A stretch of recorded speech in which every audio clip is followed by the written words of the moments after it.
કેમ છો બાળકો? મજામાં? Good morning. તો પેલું ચેપ્ટર છે વાસ્તવિક સંખ્યાઓ, જેને કહેવાય છે રિયલ નંબર્સ.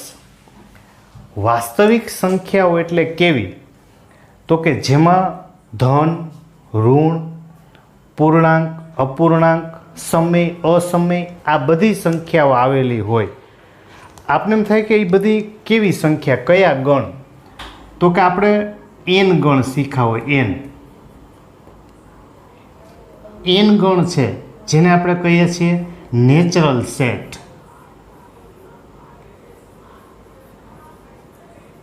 બરાબર, સેટ એટલે ગણ, નેચરલ. બરાબર, જેને આપણે લખીએ છીએ નેચરલ. તો એમાં માત્ર ધન સંખ્યાઓ આવે.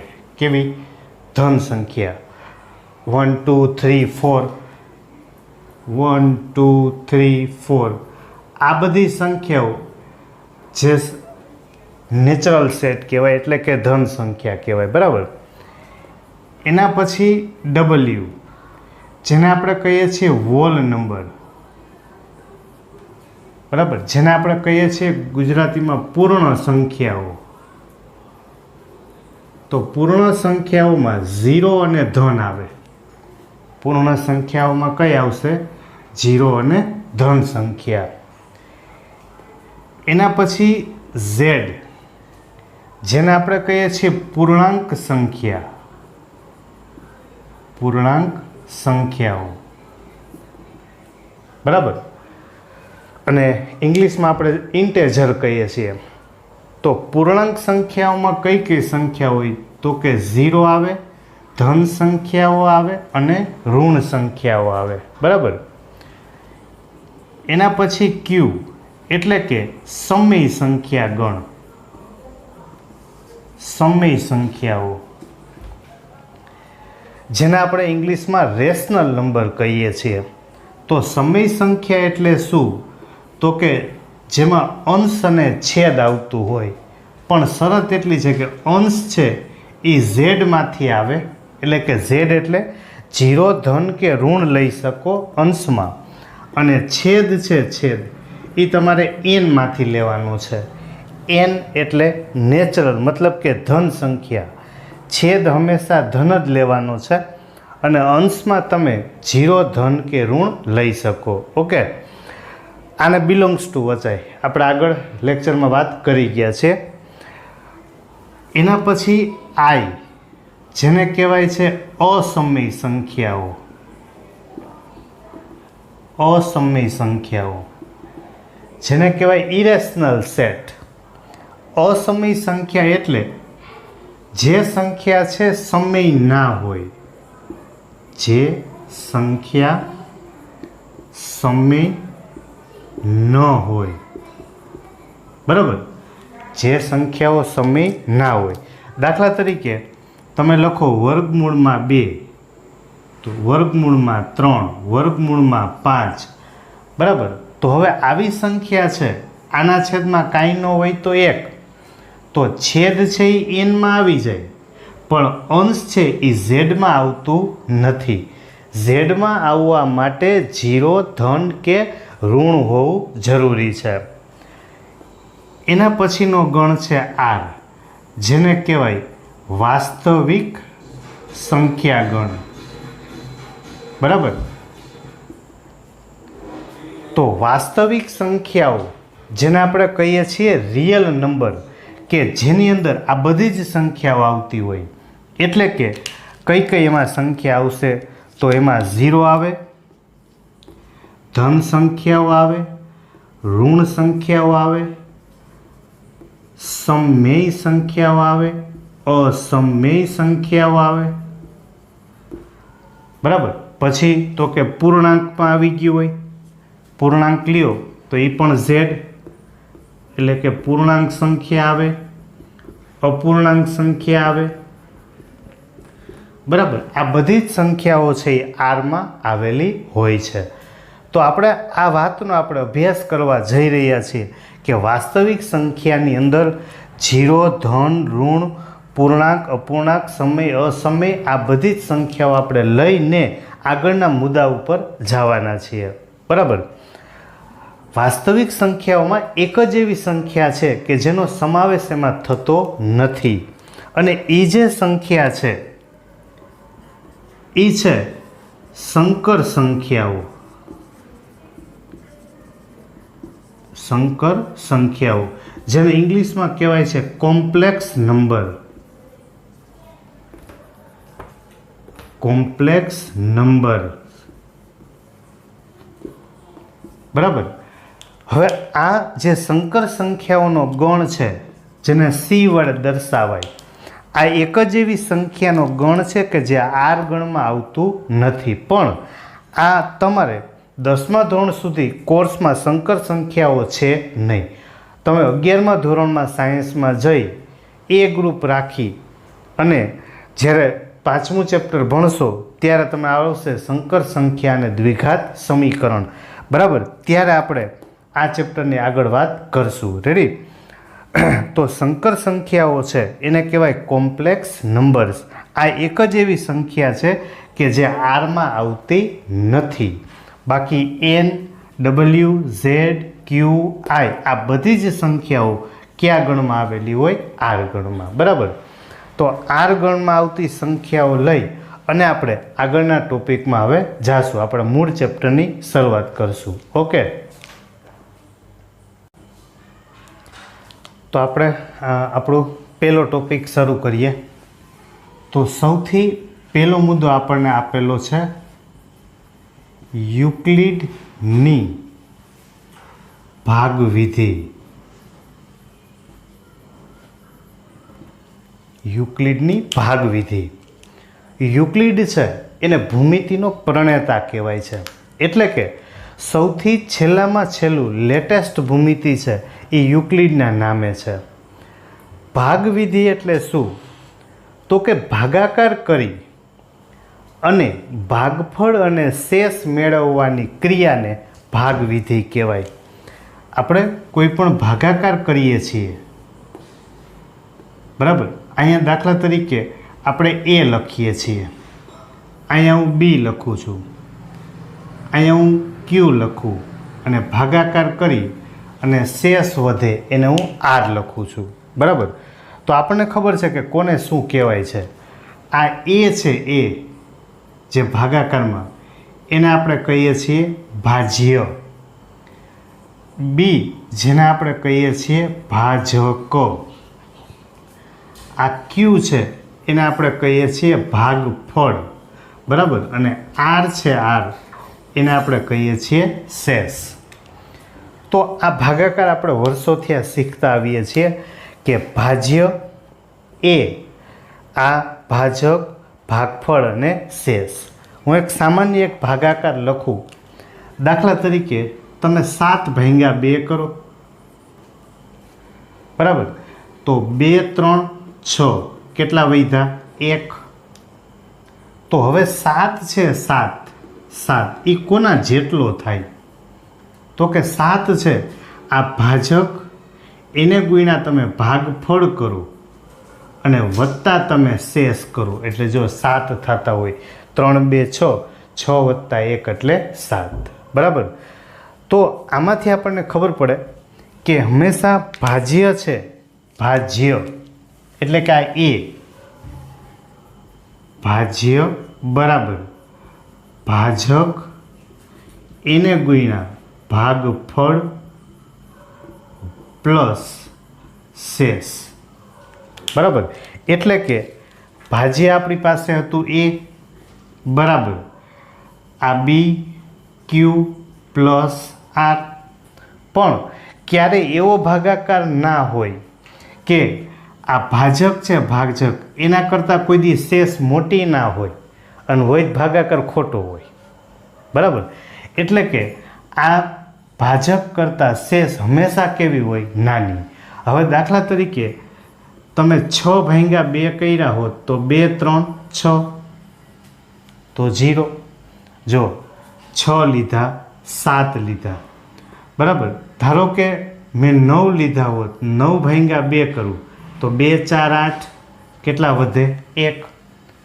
તમે જો શેષ કાં 0 વધે છે અને કાં તો આના કરતાં નાના છે. જો છે.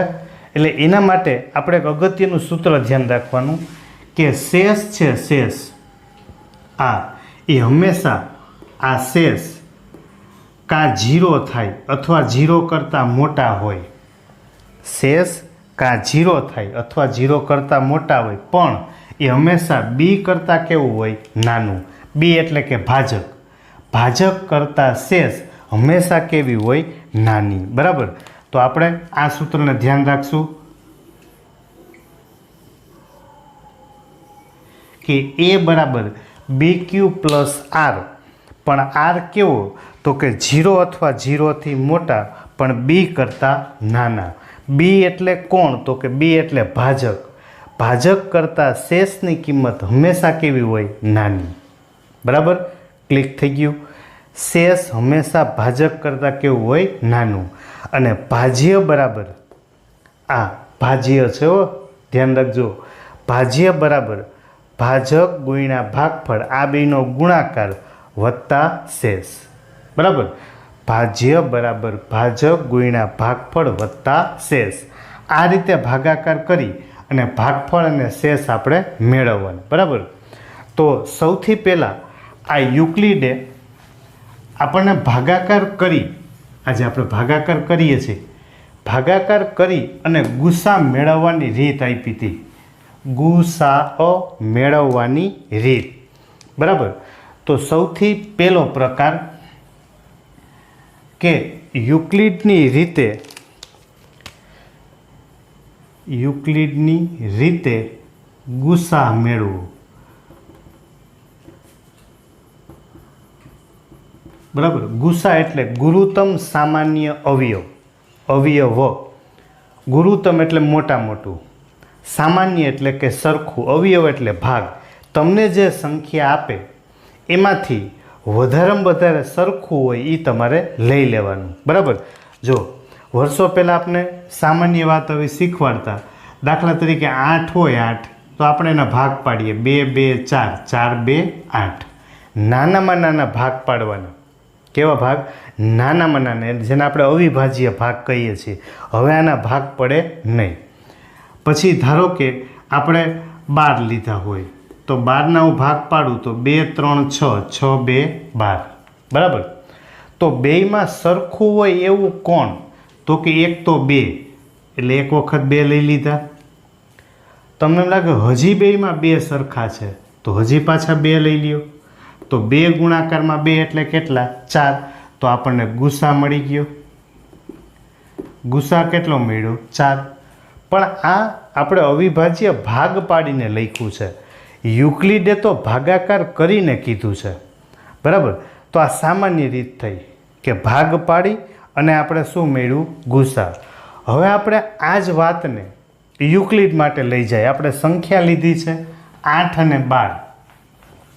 બરાબર. જોજો આપણી પાસે સંખ્યા કઈ છે? 8 અને 12. રેડી? આ બે સંખ્યા છે. તો આમાંથી સૌથી મોટી સંખ્યા છે 12. આ 12 છે, 12 એ 8 કરતાં મોટા છે. બરાબર. જોજો ધ્યાનથી, એક જ દાખલામાં જોશો એટલે પાકું આવડી જ જશે. તો હવે આપણે 12 મોટા છે, તો સૌથી પહેલાં 12 ભાગ્યા 8 કરવાના. 8 ભાગ્યા 12 ન થાય. બરાબર. આપણે આવડે છે. તો 8 ભાગ્યા 12 કરશું તો 8 એકુ 8. કેટલા વધશે? 4. બરાબર. તો સૌથી પહેલાં આપણે હમણાં જ આપણે લખતા શીખ્યા કે ભાજ્ય છે, ભાજ્ય કયું છે? તો કે 12. એના બરાબર ભાજક એને ગુણ્યા ભાગફળ વત્તા શેષ. બરાબર. તો 12 ને 8થી ભાંગો, 8 એકુ 8. કેટલા વધ્યા? 4.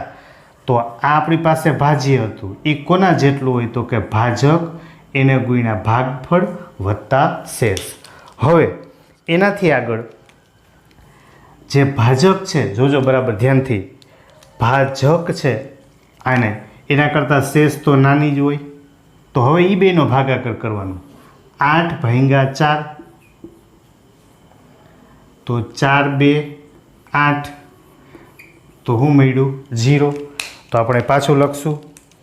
હવે આપણી પાસે ભાજ્ય બરાબર કેટલા છે તો કે 8 ભાજક એને ગુણ્યા ભાગફળ વત્તા શેષ બરાબર. તો હવે અહીંયા શેષ છે એ 0 છે પણ ગુસા ક્યારેય 0 હોય નહીં. શું કામ? ગુસા એટલે આપણે ભાગ પાડ્યા હોય ગુણાકારમાં અને ગુણાકારમાં તટસ્થ ઘટક એટલે જેને આપણે એકમ ઘટક કહીએ છીએ એ કેટલો હોય 1. એટલે જ્યારે કાંઈ ગુસા ન હોય ત્યારે કેટલો હોય 1. પણ આમાં જ્યારે તમે યુક્લિડથી ગણો છો ત્યારે શેષ 0 આવે તો તમારે એની ઉપરની સંખ્યા જોવાની છે શેષ બરાબર. એની ઉપરની સંખ્યા જોશો તો કેટલી મળે છે આપણને 4. એટલે કે આનું જે ગુસા છે ગુસા એ આપણને કેટલો મળશે 4. દાખલા તરીકે મેં 5 અને 7 લીધા હોત બરાબર. તો હવે હું 7 ભાગ્યા 5 કરું તો 5 એકુ 5 કેટલા વધ્યા 2 બરાબર. હવે મારે 7 છે તો 7 બરાબર આપણે મળ્યા ભાજક ગુણ્યા ભાગફળ વત્તા શેષ. હવે મારે 5 ને 2 થી ભાંગવાના છે 5 ભાગ્યા 2 તો 2 2 4 કેટલા વધ્યા 1. તો 5 બરાબર ભાજ્ય બરાબર ભાજક ગુણ્યા ભાગફળ વત્તા શેષ બરાબર. હવે મારે 2 ને 1 થી ભાંગવાના છે તો 1 2 2 0. તો 2 બરાબર 1 ગુણ્યા 2 વત્તા 0 બરાબર. તો હવે 0 તો હોય નહીં તો આપણે 0થી ઉપરની સંખ્યા લેવાની. તો 0ની ઉપર કેટલા છે 1. તો આનો ગુસા કેટલો થશે 1 બરાબર. એટલે કે જ્યારે બે સંખ્યામાં કાંઈ સરખું નથી તો 5 એકુ 5 અને 7 એકુ 7 બેયમાં કાંઈ સરખું ના હોય તો 1 તો હોય જ. એટલે ઓછામાં ઓછો ગુસા કેટલો થાય 1. રેડી. તો આ આપણે યુક્લિડની વાત કરી કે ભાજ્ય બરાબર ભાજક ગુણ્યા ભાગફળ વત્તા શેષ. પણ શેષ 0 આવે તો એની ઉપરની સંખ્યા જોઈ લ્યો એનો શું મળશે ગુસા બરાબર.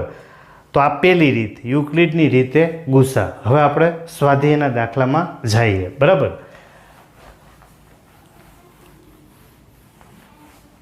આમાં પણ આ સ્વાધ્યાય છે પહેલું ચેપ્ટર એ બોર્ડમાં 4 માર્કનું પૂછાય છે અને 4 માર્કમાં મોટે ભાગે 1-2 માર્કનો દાખલો અને 2-1 માર્કની ખાલી જગ્યા હોય છે.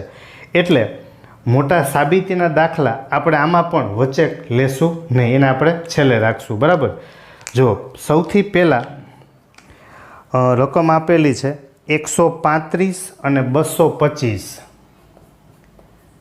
135 અને 225 બરાબર. આ પહેલો દાખલો છે. યુક્લિડની રીતે આપણે ગુસા જોઈએ છે. તો મોટી સંખ્યા છે 225. 225 ગ્રેટર ધેન 135 બરાબર.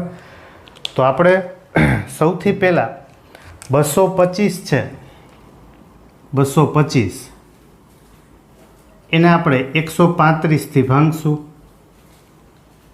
મોટી સંખ્યાને નાની સંખ્યા વડે ભાગાકાર કરીએ બરાબર. તો 135 એને ગુણ્યા 2 કરશો તો 270 થઈ જશે.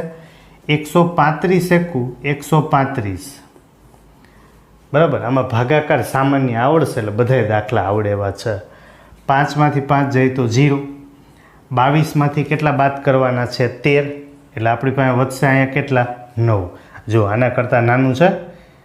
હંમેશા ભાજક કરતાં શેષ નાનો હોવો જોઈએ બરાબર. હવે આપણે પહેલાં ભાગાકાર કરી લઈએ પછી એકારે લખતા જઈશું. હવે 135 એને આપણે કેટલા વડે ભાંગશું તો કે 90. 135 એને ભાંગ્યા 90 તો 90 એકુ 90. કારણ કે 90 ગુણ્યા 2 કરશો તો 180 થઈ જાય બરાબર. તો આ કેટલા વધશે આપણી પાસે 5. 13માંથી 9 ગયા એટલે 4 બરાબર. હાલો હવે 90 ને કેટલા વડે ભાગશું આપણે 45 બરાબર. તો 90 એને ભાંગ્યા 45 તો 45 2 90 એટલે શું વધશે 0 બરાબર. તો આને આપણે બધાને લખશું તો જો સૌથી પહેલાં ભાજ્ય છે 225, એના બરાબર ભાજક એને ગુણ્યા ભાગફળ વત્તા શેષ, બરાબર. પછી છે 135, 135 બરાબર ભાજક 90 એને ગુણ્યા 1 પ્લસ કેટલા થશે 45. પછી ભાજ્ય છે 90, 45 ગુણ્યા 2 પ્લસ 0. તો મેં હમણાં જ કીધું 0 તો ગુસા હોય નહીં, તો એની ઉપરની સંખ્યા જોવાની. એની ઉપરની સંખ્યા જોશો એટલે કેટલી મળશે 45. 45 છે એ આપણને શું મળશે ગુસા, બરાબર. પછી બીજો દાખલો છે, એની રકમ છે 196 અને 38,220. 196, 38,220, બરાબર.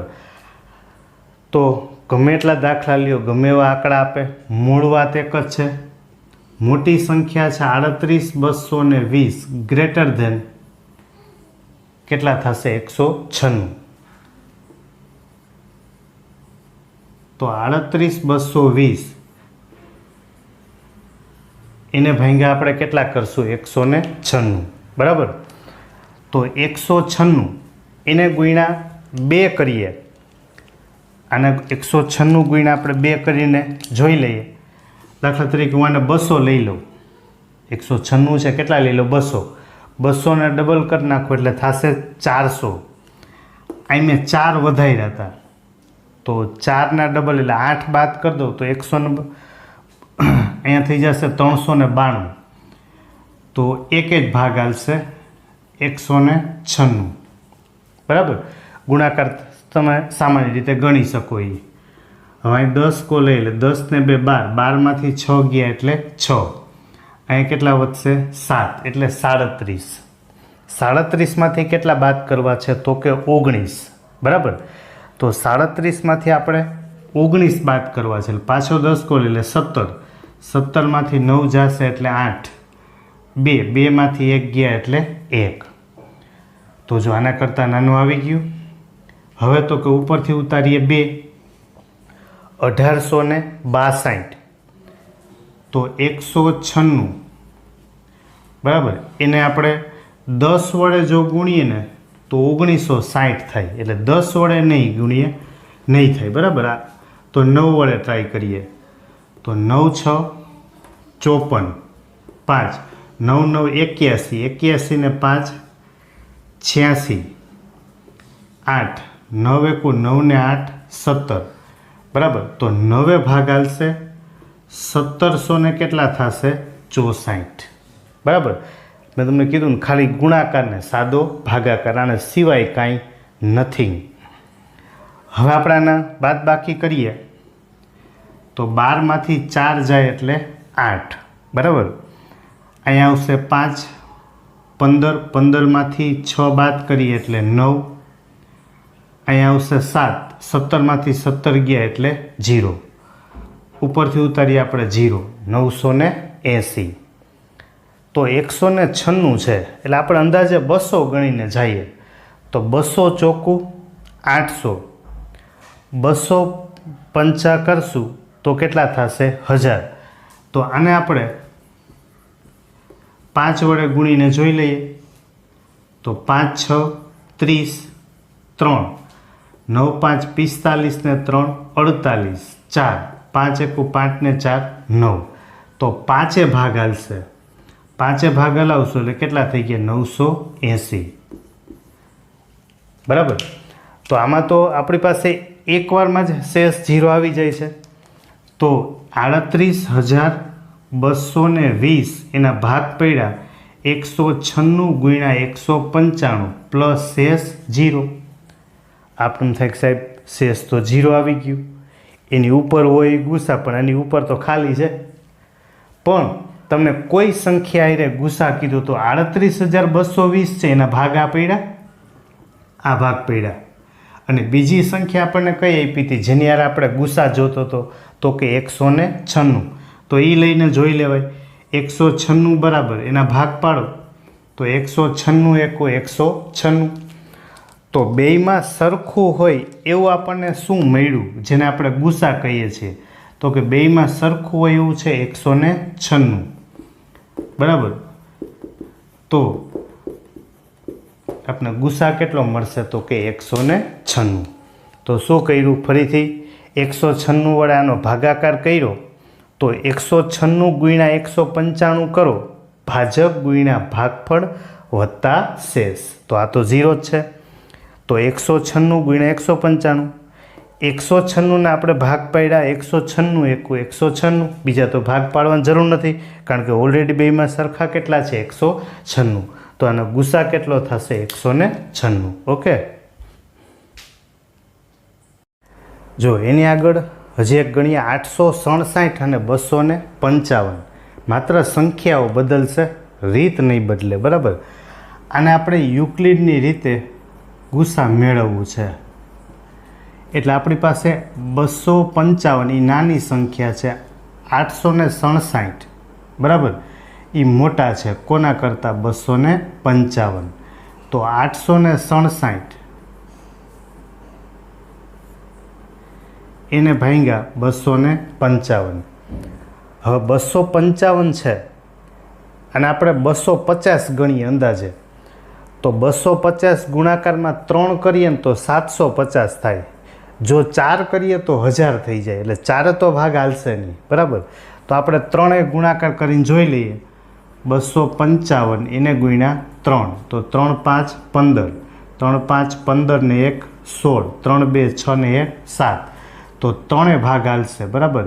765 એટલે આ થશે 2, આ 0 1 બરાબર. હવે 255 એને ભાંગ્યા આપણે કેટલા કરશું? 102. તો 255 એને ભાંગ્યા 102. તો 102 એને ગુણ્યા 2 કરશો એટલે 204 થશે. તો 2 ભાગ હાલશે 204. તો વધશે કેટલા? તો કે 1, અહીંયા 5, આ તો 0 બરાબર. તો હવે 102 એને ભાંગ્યા 51. તો 51 એને ગુણ્યા આપણે 2 કરીએ તો 2 એકુ 2 ને 2 5 10. તો કેટલા થઈ જશે? 0 બરાબર. તો આને આપણે યુક્લિડની ભાગવિધિ પ્રમાણે લખી નાખીએ તો 867 ભાજ્ય બરાબર ભાજક એને ગુણ્યા ભાગફળ વત્તા શેષ. પછી 255 બરાબર 102 એને ગુણ્યા 2 પ્લસ 51 બરાબર. ભાજ્ય બરાબર ભાજક એને ગુણ્યા ભાગફળ વત્તા શેષ. પછી છે 102 બરાબર 51 ગુણ્યા 2 પ્લસ 0 બરાબર. તો હવે અહીં છેલ્લે 0 આવ્યા પણ 0 તો ગુસા હોય નહીં તો એની આગળ કેટલા છે? તો કે 51. તો આપણને જે ગુસા મળશે ગુસા એ કેટલો થશે? 51 બરાબર. તો આ આપણે ગણ્યું યુક્લિડની રીતે ગુસા મેળવવાની રીત. હવે એનાથી આગળ આમાંનામાં જઈએ બીજી રીતમાં. તો આપણને એવું આપેલું છે કે એક મીઠાઈવાળો છે એની પાસે 420 નંગ કાજુ બરફી અને 130 નંગ બદામ બરફી છે. 420 નંગ કાજુ બરફી છે બરાબર. કોઈ મગાવો તો કહેજો. આ ટેક્સ્ટ બુકમાં ઉદાહરણ 4 છે. અને બીજું આપેલું છે 130 નંગ બદામ બરફી છે બરાબર. પછી એમાં એમ કીધું છે કે એ એવી રીતે ગોઠવવા માગે છે કે દરેક થપ્પીમાં સમાન સંખ્યા હોય અને તળિયામાં ઓછામાં ઓછી જગ્યા રોકે તો દરેક થપ્પીમાં કેટલી સંખ્યામાં બરફી રાખવી જોઈએ. એટલે આપણી પાસે આપેલા છે 420 નંગ કાજુ બરફી ને 130 નંગ બદામ બરફી છે. એ એવી રીતે થપ્પી કરવા માગે છે કે તળિયામાં ઓછામાં ઓછી જગ્યા રોકે. એટલે એક સીધી વાત છે કે જો ટેનામેન્ટ હોય, ટેનામેન્ટ, એક ટેનામેન્ટ, એની બાજુમાં બીજું ટેનામેન્ટ, એની બાજુમાં ત્રીજું ટેનામેન્ટ, એની બાજુમાં ચોથું ટેનામેન્ટ. હવે આવા ધારી લ્યો કે 12 ટેનામેન્ટ હોય, માની લ્યો કે કેટલા 12, તો એ કેટલી જગ્યા રોકે. અને એની બદલે એ 12 ફેમિલીને આપણે એક એપાર્ટમેન્ટની અંદર 4 માળમાં ગોઠવી દઈએ આપણે, બરાબર.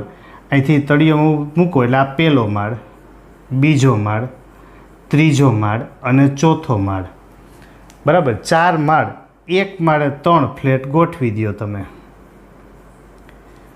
તો 12 ફેમિલી આવી ગયા.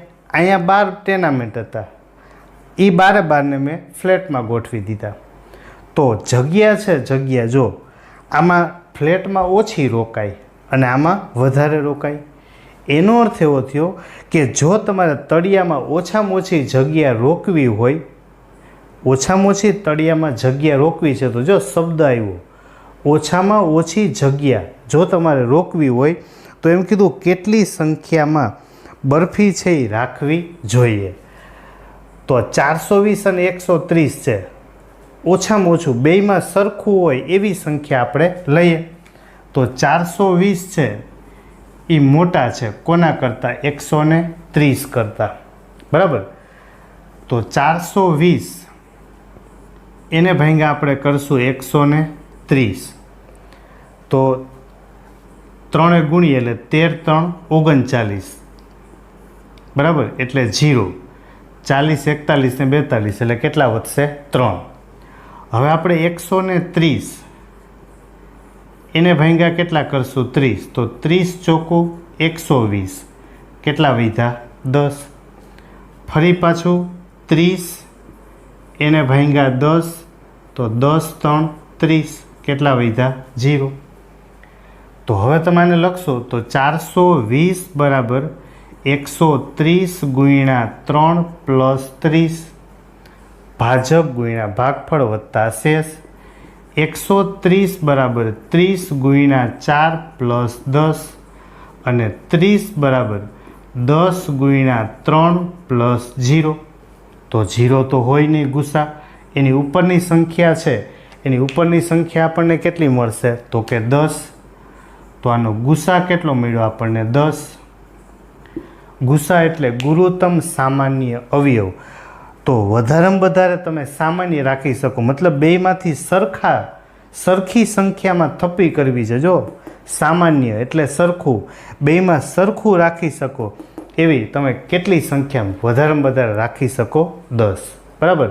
તો આ હતું આમાં ઉદાહરણ ચોથું, એ પણ એમાં જ આપેલું છે. એની આગળ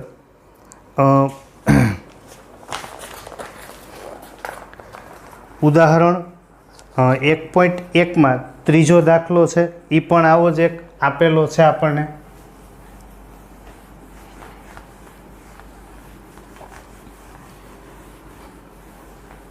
જો એમાં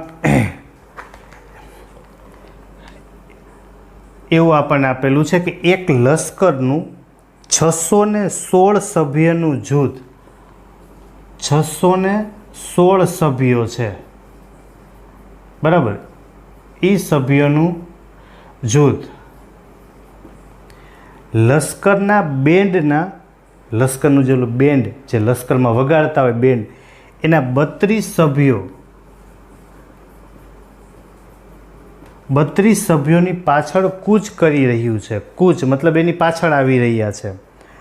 બંને જૂથ સમાન સંખ્યાના સ્તંભમાં કૂચ કરી રહ્યા છે. જો શબ્દ આવ્યો સમાન સંખ્યામાં કૂચ કરીએ, બેયમાં રહેલી સમાન સંખ્યા.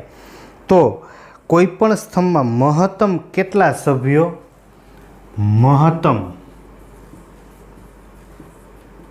કેટલા સભ્યો હોય?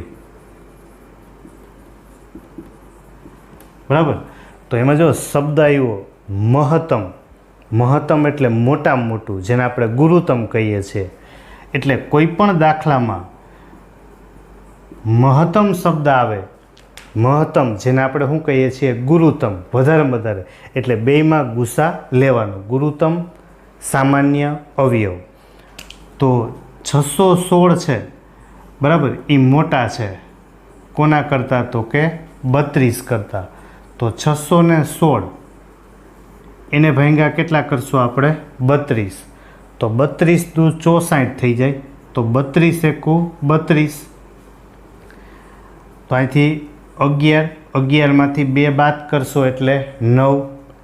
અહીંયા 5, 5માંથી 3 ગયા એટલે 2. ઉપરથી ઉતારશો એટલે આના કરતાં તો નાના જ થઈ ગયા.